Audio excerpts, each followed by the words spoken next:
Bom dia a todos os irmãos, que a paz do nosso Senhor e Salvador Jesus Cristo seja sobre a vida de cada um de vocês.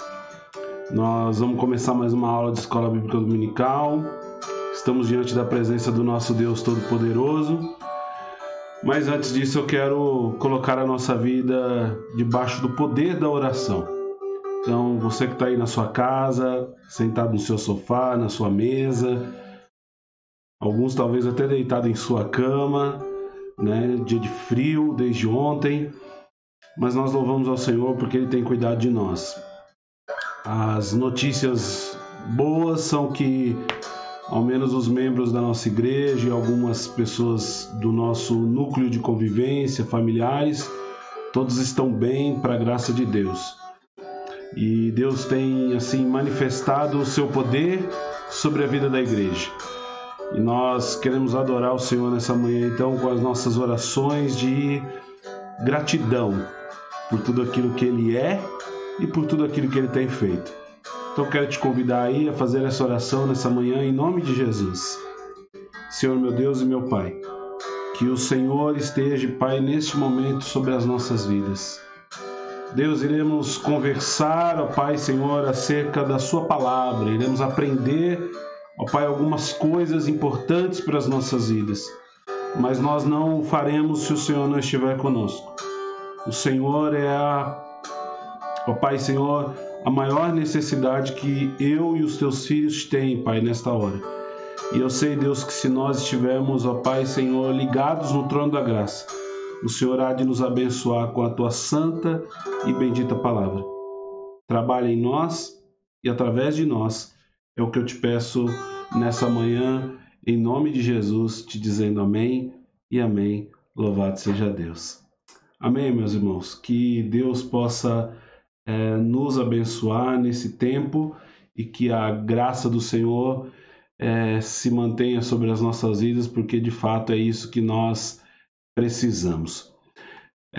Nós tínhamos conversado alguns dias atrás sobre os temas que poderíamos trabalhar na Escola Bíblica Dominical e foi nos sugerido falar um pouco sobre o livro de Apocalipse. E você sabe, tendo em vista a complexidade de toda a história do livro de Apocalipse, com muitas questões que são históricas, porque já aconteceram, outras que são sobre o futuro, sobre aquilo que há de vir, como dizem os teólogos, a talvez maior alegoria de informações dentro da Bíblia Sagrada, por se tratar de vários momentos, passado, presente, futuro, dentro de um mesmo livro.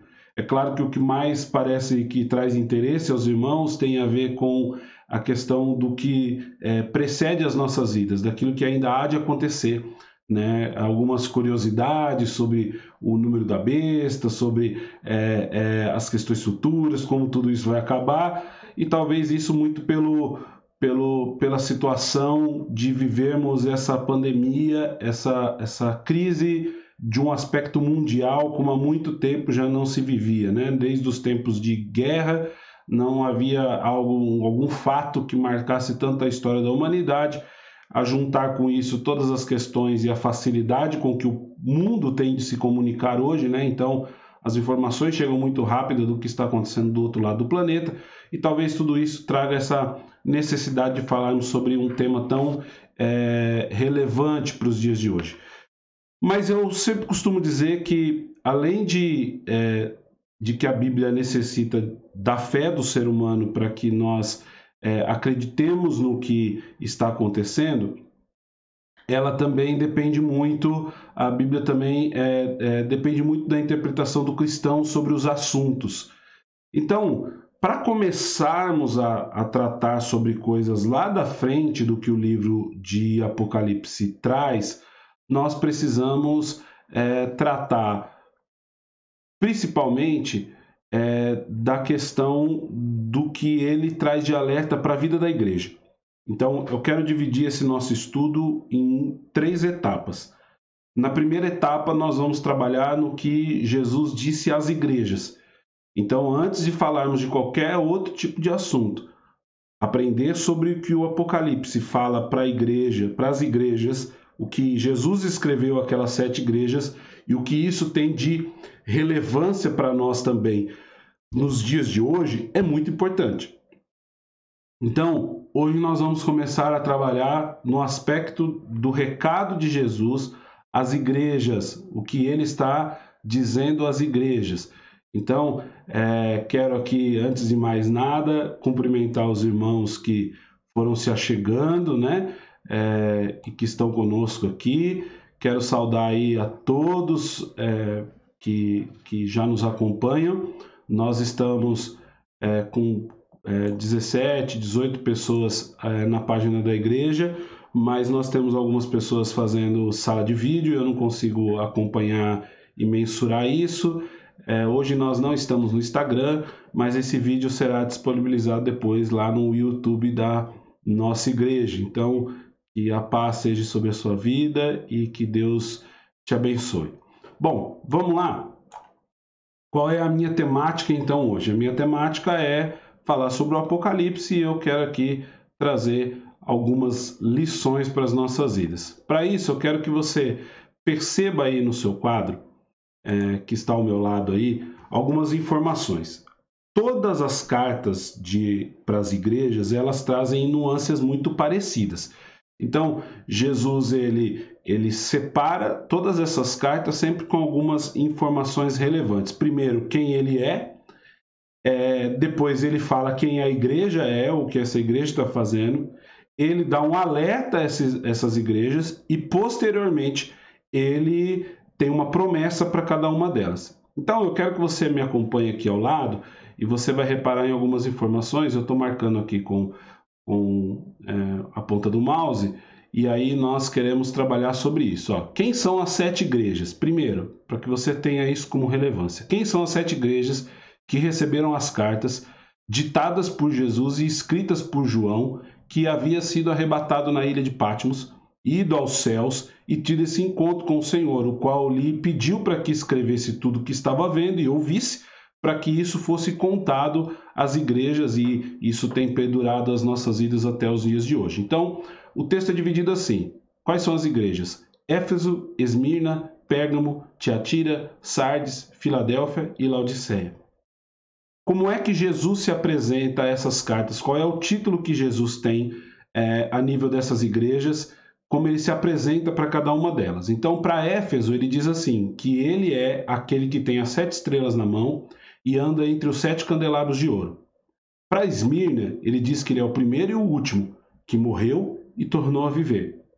Para Pérgamo, ele é aquele que tem a espada afiada de 2 gumes. Para Tiatira, ele se apresenta como filho de Deus, cujos olhos são como chama de fogo e os pés como bronze reluzente. Para Sardes, é aquele que tem os 7 Espíritos de Deus e as 7 estrelas. Para Filadélfia, ele é aquele que é santo e verdadeiro, que tem a chave de Davi. E para Laodiceia, ele se apresenta como o Amém, a testemunha fiel e verdadeira, o soberano da criação de Deus. Os textos estão aqui na sua lateral. Você pode depois tomar nota disso ou fazer um print da sua tela do seu telefone para que você possa estudar isso com mais calma, mas você pode rever esse vídeo em outras oportunidades e tomar nota dessas informações. Mas essa é a primeira maneira de se entender as cartas que Jesus mandou ou pediu para que João mandasse aos anjos que estavam na igreja, aos pastores da igreja, para que essas cartas fossem lidas e as igrejas aprendessem algumas lições. Então é a igreja de Éfeso, Esmirna, Pérgamo, Tiatira, Sardes, Filadélfia e Laodiceia. O primeiro ponto que nós precisamos aprender é os títulos que Jesus se apresenta a essas 7 igrejas. Segundo passo é as características dessas igrejas. E isso eu acho muito importante para nós, porque se torna relevante estudarmos os dias de hoje. Veja, Jesus está dizendo como essas igrejas são ou quais são algumas das suas características. Se você notar aqui, nós temos a igreja de Sardes, ela foi tirada dessa lista, mas depois nós vamos entender o porquê lá na frente quando nós formos estudar essa igreja. Mas essas são as características das igrejas que Jesus está escrevendo. Então, a igreja de Éfeso, ele escreve o seguinte: você tem perseverado e suportado os sofrimentos, mas abandonou o primeiro amor. Então era uma igreja que perseverante, que suportava os sofrimentos, mas que aos poucos ela foi abandonando esse primeiro amor. A igreja de Esmirna, ele diz, olha, eu conheço as suas aflições e a sua pobreza. Jesus está dizendo, olha, eu conheço o que você tem passado. E eu sei das suas fragilidades, daquilo que lhe falta, daquilo que vocês têm por escassez. A igreja de Pérgamo, ele escreve, você permanece fiel ao meu nome, mas há alguns aí no meio que se apegam aos ensinos de Balaão. A igreja de Tiatira, ele diz, olha, eu conheço as suas obras, mas há imoralidade sexual. Era uma igreja que tinha boas obras, mas que tinha nela algumas imoralidades sexuais. Faltou um H aí no conheço, mas é isso que ele está dizendo. Olha, eu conheço as suas obras, mas há imoralidade sexual no meio de vocês. A igreja de Filadélfia, ele diz que é uma igreja que guardou a palavra dele e não negou o nome dele. Ele faz um grande elogio à igreja de Filadélfia, quem ela é. É uma igreja que guarda a palavra e que não nega o nome do Senhor. E a igreja de Laodiceia, ele faz a característica principal dela, dizendo que ela não é fria e nem quente. Já é uma igreja considerada uma igreja morna. A próxima informação importante que Jesus traz é aquilo que eu chamei aqui no nosso estudo de caixa de advertência. Então, assim, se eu voltar aqui, você vai perceber que essas são as características das igrejas. Então, há elogios, há algumas críticas, mas é o que a igreja a fisionomia da igreja, né? É aquilo como a igreja é vista e observada pelo Senhor. E aqui nós temos as advertências que ele faz a cada uma dessas igrejas. Então, veja, a igreja de Éfeso, ele diz assim, olha, se não se arrepender, eu vou tirar o seu candelabro. Essa é a advertência que ele traz à igreja de Éfeso. Para a igreja de Esmirna, ele diz assim, olha, alguns cometeram blasfêmia. A advertência para ela é, alguns aí andam blasfemando. A igreja de Pérgamo, ele diz, se não se arrependerem, lutarei contra eles com a espada da minha boca. Ele vai falar alguma coisa e essa fala de Jesus vai ferir a igreja de Pérgamo se ela não se arrepender. A igreja de Tiatira, ele diz, olha, se ela não quiser se arrepender, lembre-se, ela está sendo escrita, essas cartas estão sendo escritas a um anjo da igreja e ele está recebendo isso e está alertando a igreja. Então, ele recebe e Jesus está dizendo, olha, avisa aí que se ela não se arrepender, vou fazê-la adoecer, ela vai se tornar uma igreja doente. A igreja de Sardes é a igreja que ele alerta e diz, olha, se você não estiver atento, eu virei contra você. E a igreja de Filadélfia, que não há uma advertência, é a igreja de Laodiceia, que é, seja diligente e arrependa-se. Então, ó, por exemplo, a igreja de Tiatira, ele diz, olha, eu conheço as suas obras e sei que há aí imoralidade sexual. E ele diz assim, ó, se você não se arrepender, vocês vão ficar doentes. A igreja de Pérgamo diz, olha, você permanece fiel ao meu nome, mas tem alguns que se apegam aos ensinos de Balaão. A essa igreja ele diz, olha, se vocês não se arrependerem, eu lutarei contra eles, contra esses que se apegam ao ensino de Balaão, e eu, com a espada da minha boca, eu vou lutar contra eles e vou feri-los. Diz mais, olha, a igreja de Esmirna, eu conheço as suas aflições e as suas pobrezas. Então, para de blasfemar. Tem gente que, porque está passando dificuldade, está blasfemando. Essa é a advertência. Se a gente voltar aqui, então, à igreja de Éfeso, olha, você tem perseverado e suportado os sofrimentos. A advertência é, se você não se arrepender, eu vou tirar de vocês o candelabro, que é a minha presença. O candelabro significava a presença do Senhor. A igreja de Sardes, ele diz, olha, se você não estiver atento, eu virei contra... a igreja de Laodiceia, por exemplo, ele diz assim, olha, você não é quente nem frio. E aí ele diz, olha, seja diligente, tome cuidado, se preocupe com as coisas que são importantes, porque senão eu vou... e a caixa de advertência diz, olha, tome esse cuidado, porque se você não está sendo atenta, você está nem quente nem frio, está sendo morna. Pois bem, quando a gente olha tudo isso, a gente diz, olha como Deus é bom, porque o Senhor ele se apresentou à igreja. Posteriormente, ao se apresentar à igreja, a Bíblia diz que ele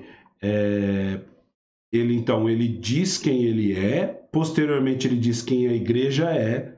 Em terceiro lugar, ele adverte a igreja sobre aquilo que ela deve tomar os seus cuidados.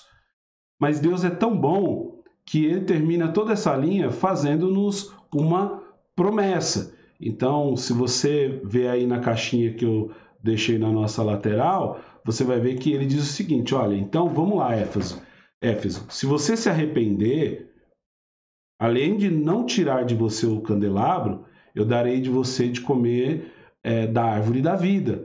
Lembre-se que lá no Éden, quando Deus ele pune Adão e Eva pelo pecado, ele diz o seguinte, olha, vocês comeram da árvore do conhecimento do bem e do mal, então eu vou fazer o seguinte, eu vou tirar vocês daqui antes que vocês comam da árvore da vida e vivam eternamente, assim como nós, além de conhecer tudo, vocês não vão morrer jamais, e isso eu não posso deixar que aconteça. E aí, agora Deus está dizendo para a igreja de Éfeso e também para a igreja de Esmínia que se eles se arrependerem e viverem da forma correta e andarem do jeito certo e eles tomarem os devidos cuidados em relação à sua espiritualidade, abandonarem a blasfêmia, ele tem uma promessa, ele vai dar esse direito à vida. E claro, ele está dizendo de vida eterna ao lado dele, na glória eterna. Ele diz à igreja de Pérgamo que a promessa é, se ela não se arrepender, ele vai lutar com espada da boca. Mas se eles se arrependerem, ele dará o maná escondido, uma pedra branca com um novo nome. Ele diz à igreja de Tiatira que se ela não se arrepender por causa dos pecados sexuais, vai fazer adoecer. Mas que se ela se arrepender, ela vai dar autoridade sobre as nações e também a estrela da manhã. A igreja de Sardes, ele diz, olha, se você não estiver atento, eu virei contra você. Mas se você ficar atento, você será vestido de branco. Jamais apagará o nome do livro da vida. E reconhecerei diante do meu Pai e dos seus anjos. Olha que promessa para essa igreja. Bíblia diz que se eles abandonarem esse tipo de pecado, além de não ficarem doentes, que é o pecado da imoralidade sexual, eles vão receber um reconhecimento diante de Deus e diante dos anjos quando chegarem na glória eterna. Tem mais, a Bíblia vai dizer sobre a igreja de Filadélfia, que a Bíblia diz que ele fará uma coluna no santuário de Deus, escreverá o nome dele escreverei nele o nome do meu Deus e o nome da cidade do meu Deus. Nessa coluna que é você, vai estar escrito o nome de Deus e o nome da cidade de Deus. E Laodiceia, ele diz, olha, que eu te darei o direito de sentar comigo no meu trono. Essas são as promessas. Então, para nós estudarmos tudo que o livro de Apocalipse vai nos dar, nós precisamos começar por aquilo que é mais, aparentemente mais simples, mas que também nos traz muita relevância para os dias de hoje.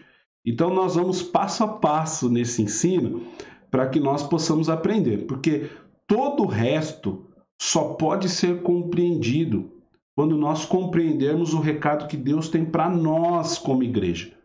Nós não podemos adiantar o processo se nós não ajustarmos aquilo que precisa ser ajustado. Por isso, Apocalipse começa com aquilo que Jesus alertou às igrejas. Veja bem, meus irmãos, as igrejas que estão descritas no livro de Apocalipse, de fato existiram.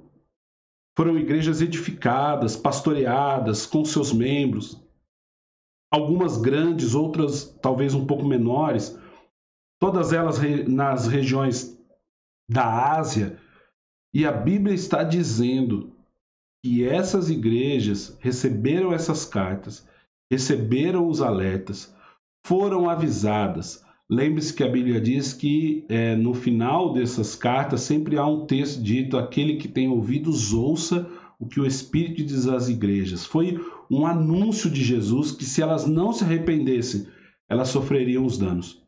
Os historiadores que hoje conhecem a região onde essas igrejas foram edificadas, todos eles dizem a mesma coisa.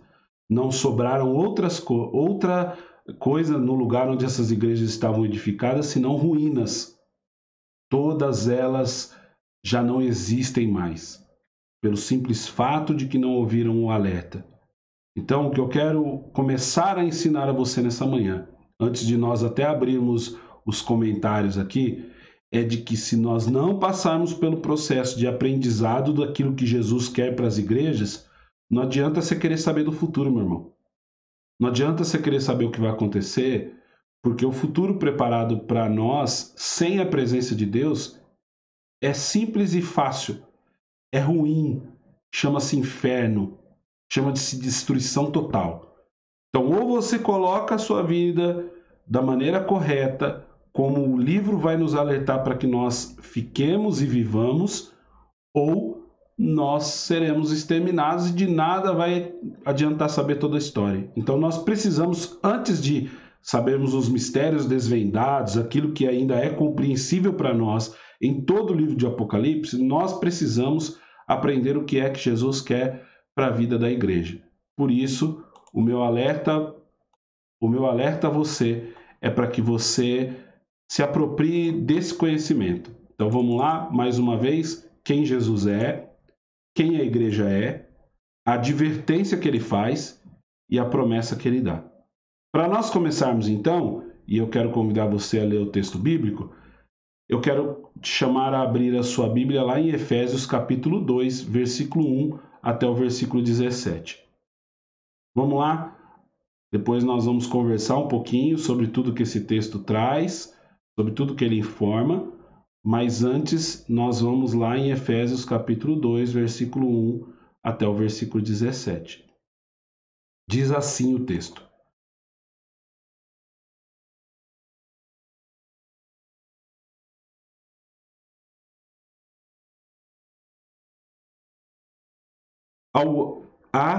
O anjo da igreja de Éfeso escreve: Estas coisas diz aquele que conserva a mão direita e as 7 estrelas, que anda no meio dos 7 candeeiros de ouro. Conheço as tuas obras, tanto o teu labor quanto a tua perseverança, e de que não podes suportar homens maus, e que puseste à prova a si mesmo, e se declaram apóstolos e não são, e os achaste mentirosos. E tens perseverança, e suportaste as provas por causa do meu nome, e não te deixaste esmurecer. Tenho, porém, contra ti que abandonaste o teu primeiro amor. Lembra-te, pois, de onde caíste, arrependa-te e volte à prática das primeiras obras.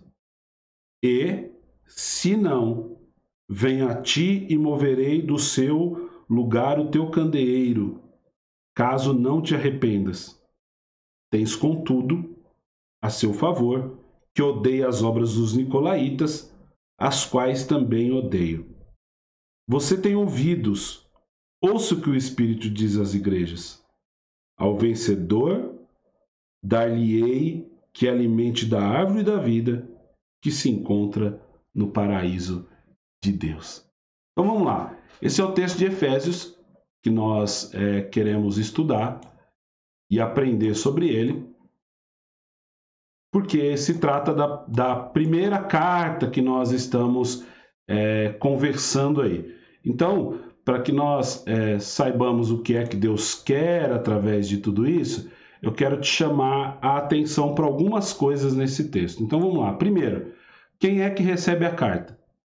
A carta é dirigida ao pastor da comunidade, o anjo da igreja. Está lá em Apocalipse capítulo 2, versículo 1, que diz ao anjo da igreja. O anjo da igreja era o pastor da comunidade, o líder da comunidade. É ele quem está recebendo a informação. Segundo, como é que Cristo se apresenta? Essas palavras são daquele que tem as 7 estrelas em sua mão direita e anda entre os 7 candelabros de ouro. Olha, qual é as duas grandes lições aqui de como Cristo se apresenta? é de que nenhuma igreja tem luz própria. Irmãos, isso é de suma importância nós sabermos. Nenhuma igreja ela tem luz própria. Ela não brilha sozinha. Ela não existe sem a presença de Jesus. É inadmissível acharmos que a igreja pode caminhar sem a presença do Senhor. Tem gente aí querendo brilhar acima de tudo e de todas as coisas, mas isso não é possível. A igreja não tem luz própria. Ela depende da luz do Senhor, o Cristo, o nosso Salvador. Ela apenas reflete a luz de Jesus, mas ela não é a luz. Se a igreja, como um todo, ela não tem luz própria, deixa eu lembrar você também não tem luz própria. Embora a Bíblia nos alerte que nós somos a luz do mundo, essa luz não é nossa. Nós refletimos a luz de Cristo em nossas vidas. Nós não temos luz própria. Nós dependemos da luz do autor e consumador da nossa fé. Então, eu preciso te lembrar isso. Uma das grandes lições desse texto é saber que a igreja não tem luz própria. A segunda grande lição que esse texto traz é que quem está na mão de Jesus é consolado por ele. Aí, o que é que nós precisamos saber? Se nós estamos ou não na mão do Senhor. Porque se nós estivermos, nós estaremos sendo consolados por ele. Veja, essa é uma igreja, quando você lê, é uma igreja que está lutando, que está perseverando em meio a ataques, que não suporta homens maus e nem os ensinos daqueles que não são. É uma igreja que está enfrentando o mundo e a todos. Uma igreja dessa, ela está sofrendo ataques a todos os momentos. E o que importa a essa igreja é saber que ela está sendo consolada pelo Senhor. Que Deus está nos consolando. E eu posso fazer dessa frase uma frase pessoal para a sua vida, para esse momento. Veja, você também não tem luz própria. Mas se você estiver nas mãos do Senhor, você está sendo consolado por Ele. E você vai passar por todas as adversidades e Deus vai te guardar, meu irmão, minha irmã. O que mais que o Senhor quer nos ensinar? O Senhor quer nos ensinar também aqui sobre a advertência que Ele faz a essa igreja. Olha, contra você, porém, tenho isto. Você abandonou o seu primeiro amor. Lembre-se de onde caiu, arrependa-se e pratique as obras que praticava no princípio. Se não se arrepender, virei contra você e tirarei o seu candelabro do lugar. Então, essa é a advertência que ele faz. E é aí que eu quero a sua participação. A minha pergunta é: o que é para você esse tal de primeiro amor? E como é que você pode perdê-lo nesse processo? Como é que a pessoa perde esse primeiro amor? Então, vai dar um delayzinho aí, eu tenho um tempinho para poder receber as suas mensagens, então eu quero convidar você a escrever aí para mim o que é o primeiro amor para você. O que isso significa? Qual é o significado disso que essa igreja perdeu? E se você quiser complementar aí, me diz como é que perdeu. Como é que perde o primeiro amor? Por que que isso acontece?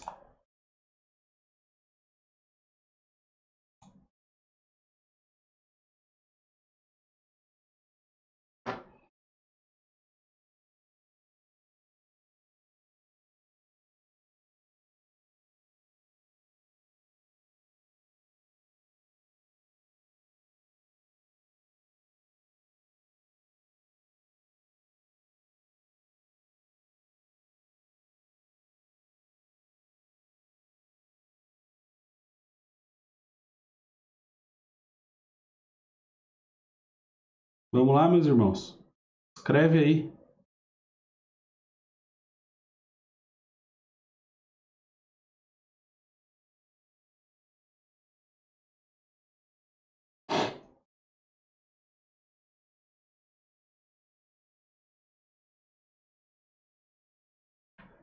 Tá todo mundo de luva hoje? Tô com frio, ninguém tá nem digitando?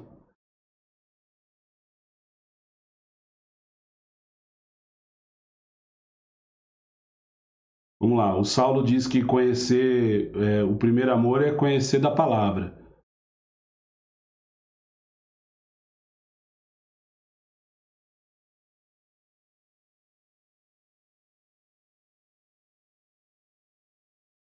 Alguém mais?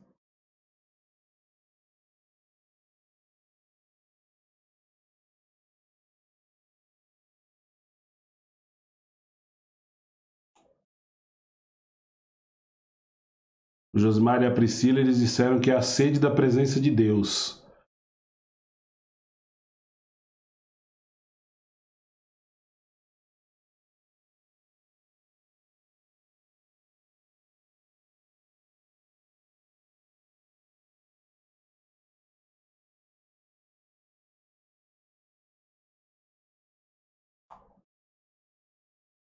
Vamos lá, você vai respondendo aí e eu quero lembrar com você algumas informações importantes sobre isso. Ó. Advertência sobre essa questão do primeiro amor. O que é que tem relação importante aqui? Ó? O que é que eles abandonaram? Do que é que se trata um pouco esse primeiro amor? Então vamos lá. O texto de Éfeso, a igreja de Éfeso, o texto que nós lemos lá no capítulo 2, verso 1 a 17, diz que ela abandonou esse tal de primeiro amor.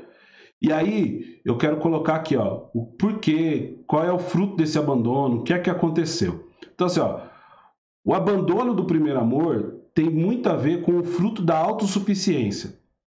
Quando a pessoa, ela acha que ela não precisa mais de Deus, quando ela está consciente de que ela é forte, então normalmente ela abandona esse tal de primeiro amor, esse algo que a gente comenta tanto que a igreja vai perdendo ao longo do tempo ou que alguns irmãos perdem ao longo da caminhada. O abandono do primeiro amor tem a ver com a capacidade humana de olhar só para si. Quando é que a pessoa abandona esse primeiro amor? É quando ela começa a olhar só para si mesma, para os seus planos, para os seus projetos, para a sua vida. Ela passa a cuidar só de si. Ela passa a cuidar só daquilo que ela acha que é útil para ela para aquele momento. Ela entende que ela não precisa de mais nada e ela começa a cuidar só dos seus planos, só da sua vida, só de si mesmo. Abandonar o primeiro amor tem a ver com tirar o coração das coisas de Deus. Então, o primeiro amor tem a ver com as coisas do Senhor. Tem a ver com as coisas que são do alto. E abandonar o primeiro amor é tirar o coração das coisas que são de Deus. E aí eu quero chamar o primeiro amor e vou comparar o primeiro amor àquela situação da lua de mel. Sabe a lua de mel do casamento? Aquele momento que nada mais importa. Que ali é o momento só do noivo e da noiva. Eles não estão preocupados quanto eles gastaram na festa, eles não estão preocupados como é que está a casa onde eles vão viver, eles não estão preocupados com o dia de amanhã, eles estão tão preocupados com o momento de vivenciar aquela experiência do primeiro relacionamento, do primeiro ato, aquela relação fervorosa, caliente. É isso que os noivos estão pensando. Então, o primeiro amor é mais ou menos isso, irmãos. É aquela primeira relação com Deus. Aquele primeiro momento onde você está com o Senhor. Você consegue se lembrar disso? Então, assim, minha pergunta e a minha segunda pergunta agora é: você ainda consegue se lembrar? A Rosângela respondeu bem aqui, ó, de que é quando aceitou Jesus. E o Beto disse: ao passar o tempo, a pessoa vai esfriando e perdendo os interesses de fazer a vontade de Deus. É isso mesmo. A minha pergunta é: você consegue se lembrar como era o primeiro dia que você conheceu o Senhor? Aquela primeira entrega, aquele dia que talvez foi de lágrima, riso sem parar, eu não sei como é que foi o seu encontro com Deus. Mas sabe aquele primeiro momento, aquele primeiro impacto, que você não se importou se as pessoas iam ver se você estava saindo do seu lugar ou não, se você ia dobrar o seu joelho ou não. Você esqueceu de tudo, porque você só queria vivenciar aquele momento. E talvez tenha sido a noite mais prazerosa da sua vida, o dia. Você viveu durante uma semana, 2, 3, um ano, 2, 4, 5, não sei. Viveu aquele calor do primeiro momento, que nada interessava. Se o culto demorava, você não se importava. Se você ia para a semana inteira na igreja, se você ia evangelizar, não tinha tempo, não tinha dificuldade, se chovia, se fazia sol, se era longe, se era perto, nada importava o que os outros fossem dizer, o que os amigos fossem dizer, o que a família fosse dizer, você só vivenciou, sem querer saber se o amanhã existiria e nem se lembrar como é que foi o ontem, você só queria experimentar daquele momento. Você consegue se lembrar disso ainda? Olha quando a Elisete disse aqui, ó, quando aceitamos Jesus, sentimos um amor tão grande, com o passar do tempo vamos nos afastando e ficando relaxado. Isso, não parece muito a lua de mel e o casamento? A gente vai para a lua de mel todo fervoroso, todo um querendo o outro e nada mais importando, e depois isso vai esfriando, vai se acabando, parece que o interesse vai minando. É disso que nós estamos falando. Esse é o primeiro amor. É vivenciar tudo isso. Agora, vamos lá. O que o texto vai dizer é que essa ideia do primeiro amor, as pessoas abandonam ele porque. E aí é aquela sensação de como se Jesus fosse só uma lembrança distante. A gente lembra como é que era, mas a gente não sabe por que parou. É por isso que o texto diz: lembra-te de onde caiu. Lembra de onde você caiu. Porque, embora nós saibamos como é, a gente se lembra como foi, a gente não sabe por que para. A gente não faz ideia por que parou. A gente não parece não ter a noção do que aconteceu. E é isso que nos deixa preocupados. Onde é que nós caímos? Por que é que nós paramos de fazer como nós começamos antes? E é essa pergunta que eu quero deixar para você. Você não precisa falar sobre si mesmo, mas sobre a sua análise da vida. Por que é que as pessoas param de vivenciar a experiência do primeiro amor? Por que que alguns permitem que a vida com Deus se torne apenas uma rotina? Por que que alguns perdem a alegria de ser cristão e isso tudo se torna mecânico? Responde aí para mim. Porque ó, o texto nos dá um alerta sobre a questão do abandono. E ele diz assim, ó, versículo 5. Lembra-te da onde caíste.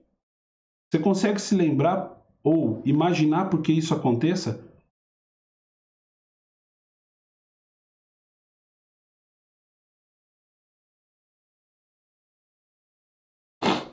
Consegue? Você não precisa nem escrever se você não quiser. Mas eu gostaria que você fizesse o exercício. O alerta, irmãos, sobre abandonar o primeiro amor, no texto me dá uma noção muito grande que é assim, ó, nós sabemos o que é. Às vezes você não sabe expressar, mas você sabe o que é esse tal de primeiro amor. Você sabe qual é o sentimento. Você sabe como viveu ele. Você sabe de que maneira experimentou. Mas o texto me dá uma razão muito clara para acreditar que a igreja de Éfeso, assim como nós nos perdemos e nem sabemos quando. E por isso, para que haja um arrependimento, a Bíblia diz que nós precisamos nos lembrar disso. Então, ó, lembra-te de onde caíste e arrependa-se, e aí volta. Por que é que nós paramos? Por que é que nós deixamos esfriamento? Alguém vai dizer assim para mim, foi alguém que me feriu, olha, foi algo que eu vi, foi algo que eu enxerguei, foi algo que eu não... foi da rotina do dia a dia, eu não sei, tem inúmeras situações que podem ter levado eu, você ou alguém que está nos ouvindo a abandonar a prática daquele primeiro amor, aquela obra mais fervorosa, mais quente das nossas vidas. Mas a Bíblia diz que nós não precisamos, nesse momento, ficar olhando para tudo isso sem que nós nos arrependamos e voltemos. Então veja, nós precisamos lembrar, se arrepender e voltar a praticar. O exercício tem que ser rápido. Peraí, foi por causa disso? Senhor, me perdoa. E volto para o primeiro amor. Eu preciso voltar para isso. Veja, a Cristina colocou aqui, quando deixamos de dar o primeiro lugar a Deus, vamos colocando outras coisas no lugar, damos mais atenção aos problemas, mesmo sabendo da promessa de que tudo que seria resolvido se nós não nos desviássemos. Boa, Cristina, eu achei a resposta muito boa e completa. Veja só, o que Jesus faz com as igrejas nas cartas de Apocalipse é lembrar de quem elas são, alertá-las sobre o problema e lhes fazer uma promessa. Lembra disso? Mas veja, Jesus faz elogios a todas essas igrejas, não são só críticas.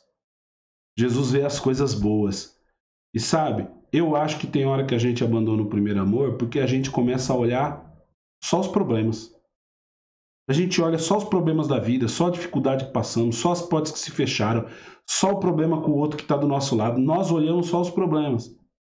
Isso faz com que nós nos afastemos do propósito maior, que é de que nós olhemos também para aquilo que é bom, daquilo que Deus fez nas nossas vidas, daquilo que Ele está fazendo, da maneira com que Ele está cuidando de nós. E aí a gente volta fervorosamente a entender que Deus está sobre cada um. Então, eu preciso te lembrar sobre isso para te dizer que é tempo de voltar. É tempo de voltar. Normalmente, e aqui eu vou generalizar a maioria das respostas que eu já ouvi sobre o tema, é de que as pessoas abandonam o primeiro amor porque a vida é uma luta. E aí, irmãos, a minha primeira lição de hoje para você importante é viver é lutar. Viver é lutar. Não existe vida sem luta. E a vida é dura. A vida é dura. As pessoas abandonam o primeiro amor por causa das lutas. Lutas na igreja, lutas com a liderança, lutas com as pessoas que estão do seu lado, lutas no trabalho, lutas na família, e tudo isso vai desanimando as pessoas a vivenciarem aquela experiência gloriosa com o Senhor. Agora, eu preciso te dizer que viver é lutar, irmão. Você não vai, não existe um mar de rosas à sua frente, como dizem alguns. A vida é luta. Eu separei um trecho de um filme que eu gosto muito. Cresci assistindo, né? O Rock Balboa. Coisa de criança, tá? Saudosismo. Mas há uma frase que não é criada pelo roteirista do filme, nem pelo ator, mas que eu acho que ele traduz um pouco do que é essa vida, a luta da vida. Esse filme foi usado para evangelismo em alguns lugares, porque se tratou da conversão do ator, né, do Sylvester Stallone, e aí foi usado muito para isso. Então eu quero que você tire algumas lições aí e tente aprender algumas coisas. Vamos lá?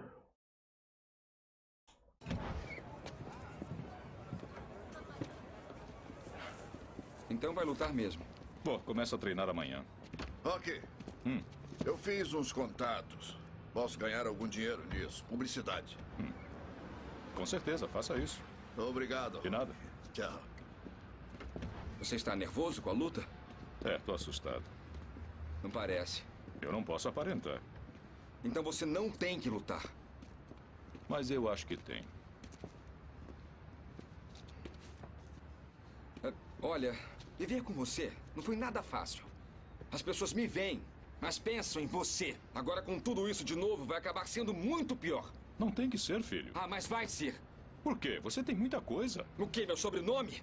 Foi por isso que arranjei um emprego decente. Por isso que as pessoas me tratam bem desde o começo. Agora eu começo a conseguir as minhas coisas. Eu começo a conseguir tudo sozinho. E isso acontece. Eu estou pedindo um favor a você. Desista dessa luta. Isso vai acabar muito mal pra você e vai acabar muito mal pra mim. Acha que eu prejudico você? Acho, tá me prejudicando. Essa é a última coisa que eu quero na vida. Eu sei que você não quer fazer isso, mas é exatamente o que tá fazendo. Não liga pro que as pessoas pensam. Não te incomoda que as pessoas fiquem fazendo piadinhas de você e eu vou estar incluído nisso. Acha que isso está certo? Você acha?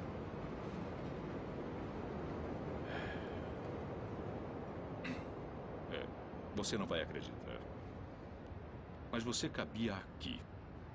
Eu segurava você e dizia para sua mãe: esse menino vai ser o melhor menino do mundo. Esse menino vai ser melhor do que qualquer um que conhecemos. E você cresceu bom, maravilhoso. Foi muito legal ver você crescer. Foi um privilégio. Aí chegou a hora de você ser adulto e conquistar o mundo. E conquistou. Mas em algum ponto desse percurso, você mudou. Você deixou de ser você. Agora deixa as pessoas botarem o dedo na sua cara e dizerem que você não é bom. E quando fica difícil, você procura alguma coisa para culpar, como uma sombra. Eu vou dizer uma coisa que você já sabe.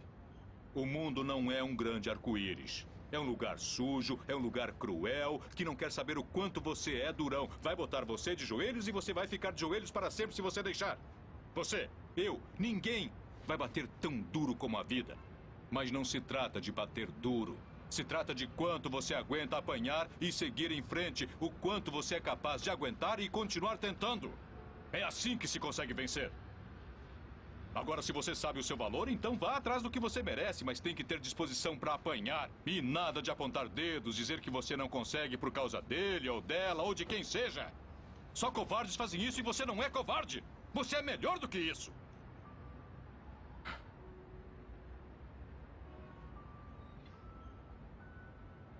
Eu sempre vou amar você acima de tudo. Aconteça o que acontecer. Você é meu filho, é meu sangue. Você é a melhor coisa da minha vida. Mas se você não acreditar em você mesmo, nunca vai ter uma vida.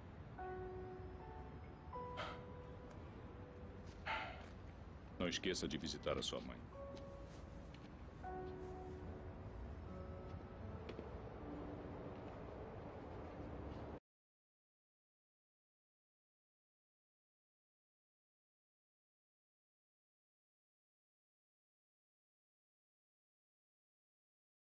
Deu para entender?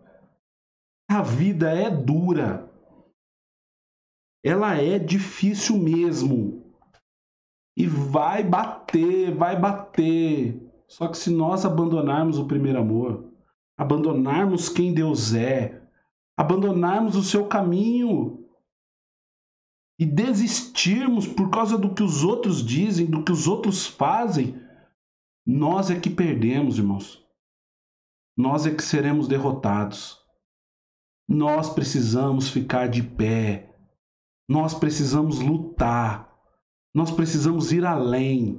Porque Deus, o Senhor, Ele tem algo superior preparado a nosso respeito.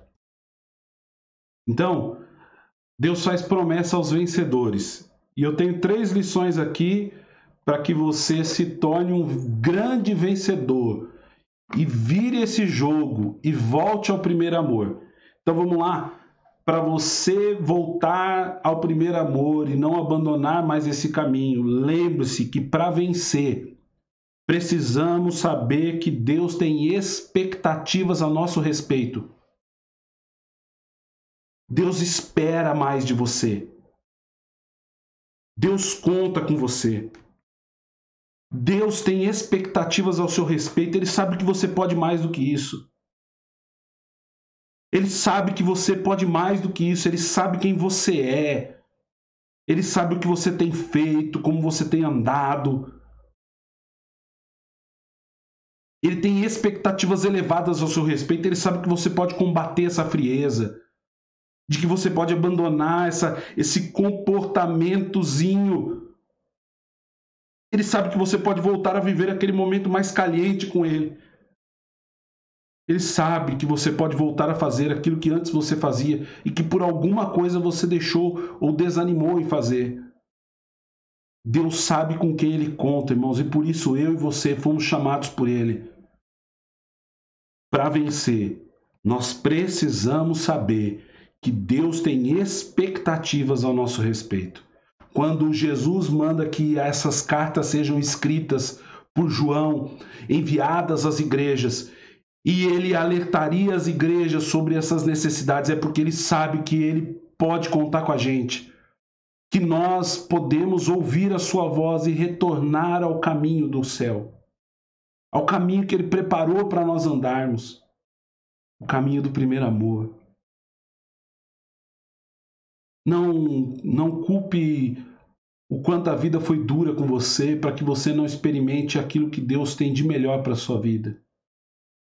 Apenas arrependa-se e volte à prática daquilo que Deus um dia te chamou.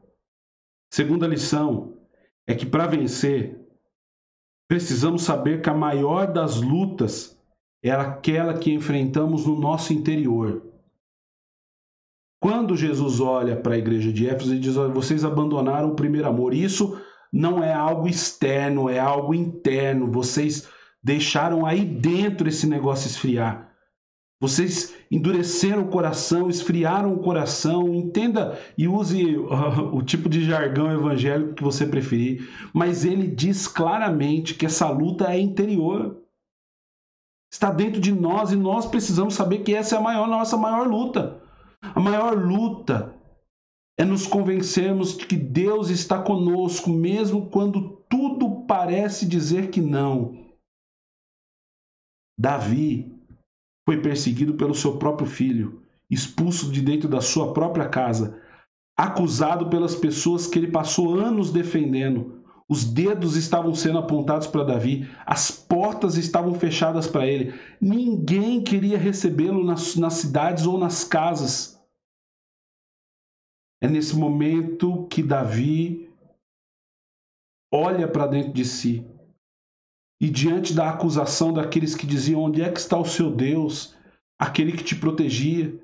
Davi olha para dentro de si e diz: as pessoas estão dizendo onde é que o Senhor está. Mas ele olhava e: o Senhor está dentro de mim. O seu consolo está dentro de mim.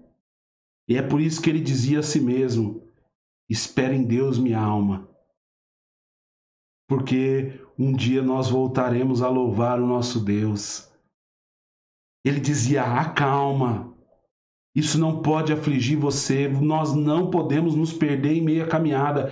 Para ser um vencedor, nós precisamos saber que a maior luta é aquela que enfrentamos no nosso interior.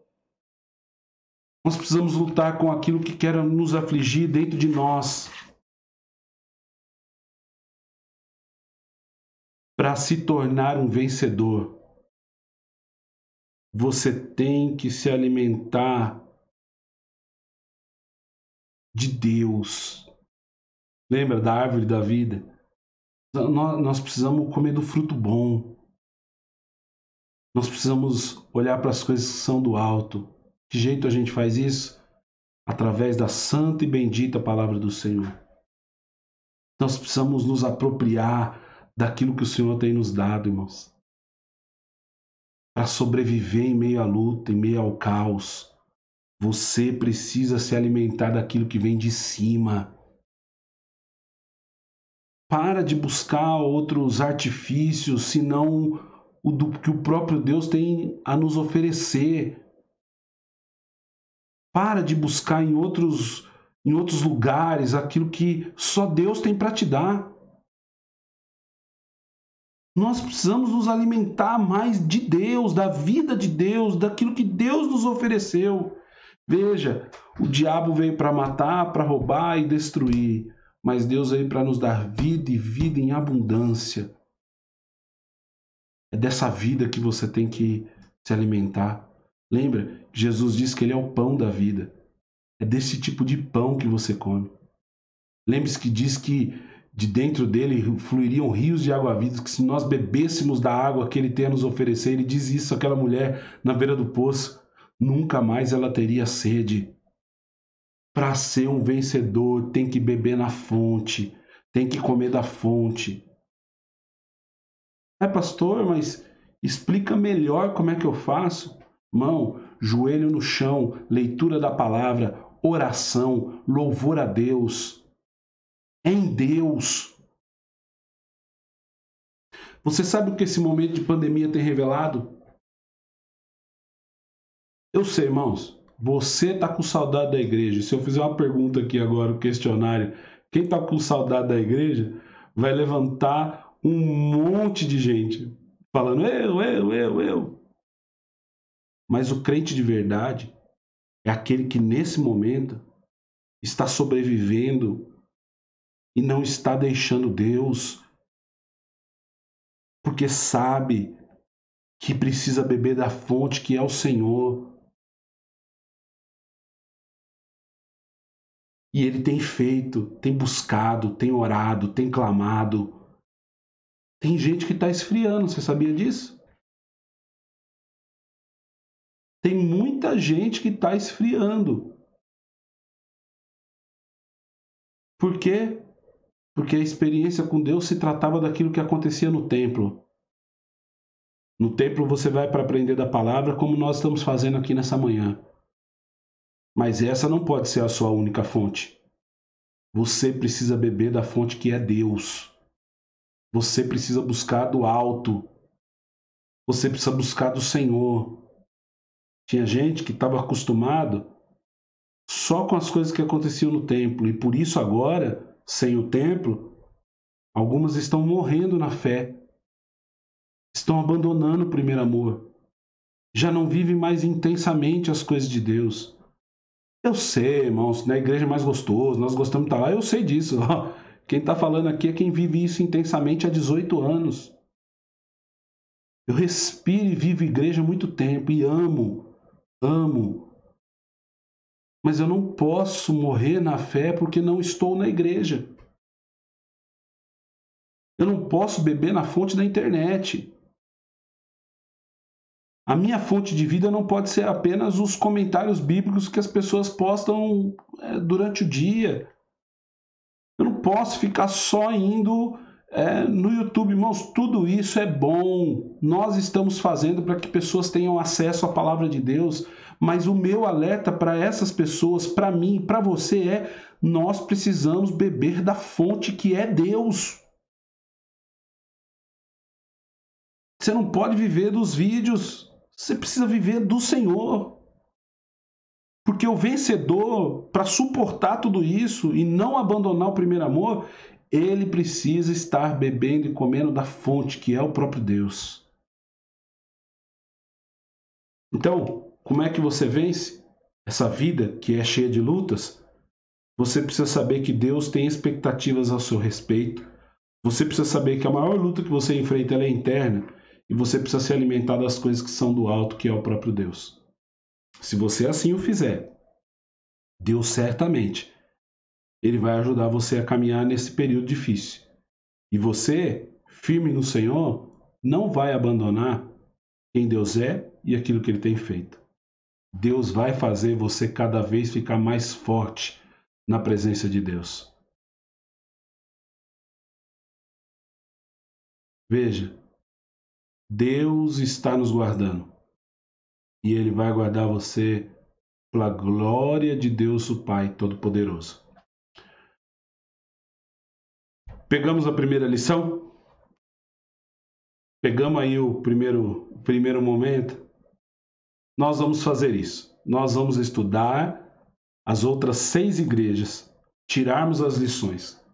E depois eu farei pelo menos 3 lições sobre o restante do livro de Apocalipse, alguns dos seus mistérios. Vou tentar esclarecer a dúvida sobre essa questão do chip, número da besta e esse monte de coisa que está acontecendo, anticristo, todas essas coisas. Mas primeiro eu preciso fazer você se posicionar no contexto de igreja.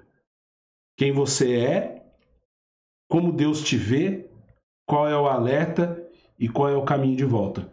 Porque eu sei que tem gente que precisa voltar para o caminho de Deus. Aqueles que estão desanimados, aqueles que estão abatidos, aqueles que não estão se encontrando mais com o Senhor nesse tempo difícil, eu quero orar especialmente por você.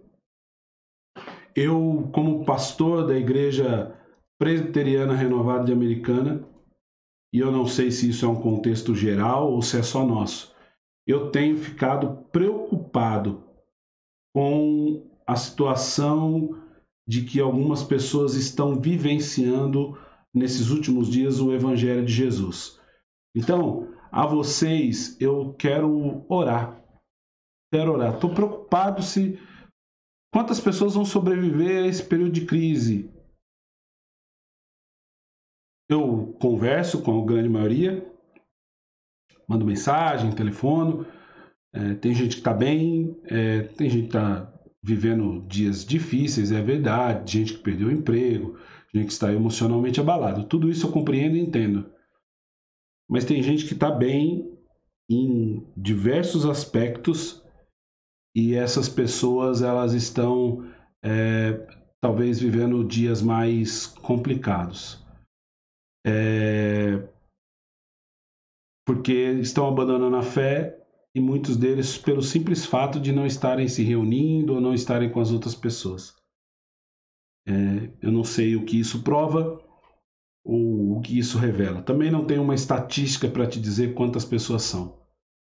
Mas o que eu quero te pedir é que você fique firme na presença do Senhor, porque eu sei que Deus vai te dar condições de passar por esse momento. Quero utilizar de uma canção aqui sugerida nessa manhã. Você aguenta eu colocar aqui procurar aqui o link para que nós utilizemos.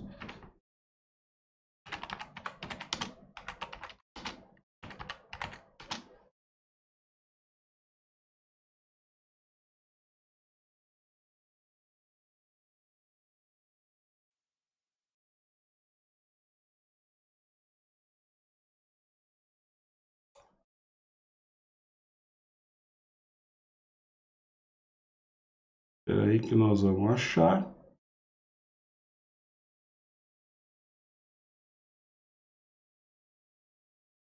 Coisa de paz no último momento aqui é mais complicada, né? Mas a gente acha, espera aí.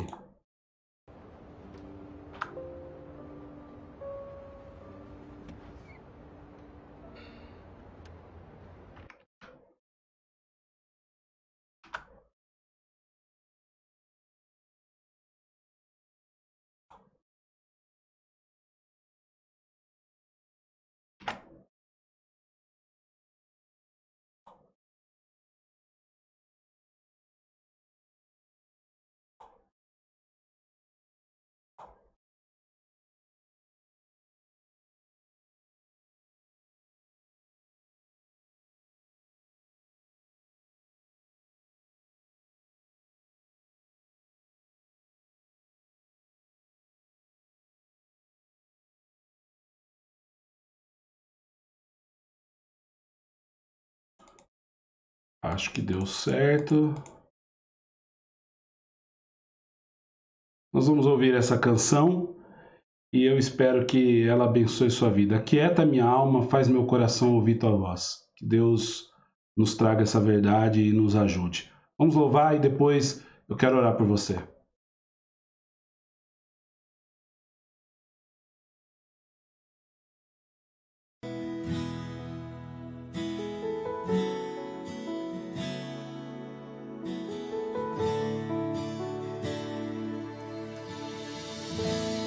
Aquieta minha alma, faz meu coração ouvir tua voz.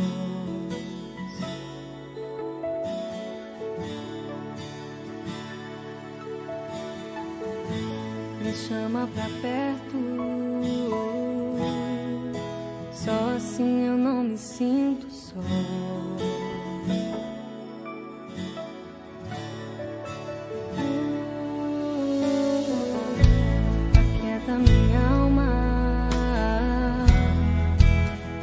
Coração ouvir tua voz.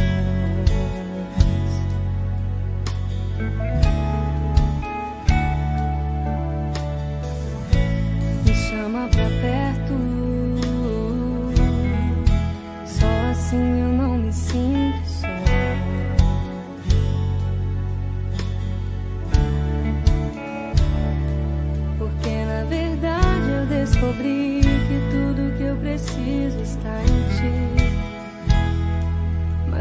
coração é teimoso demais pra admitir.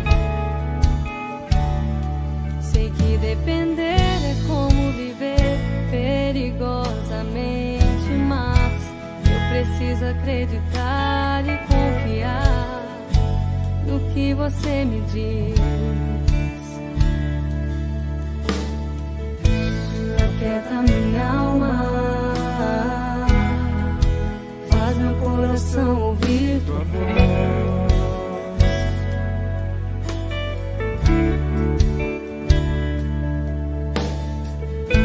Me chama pra perto, só assim eu não me sinto só.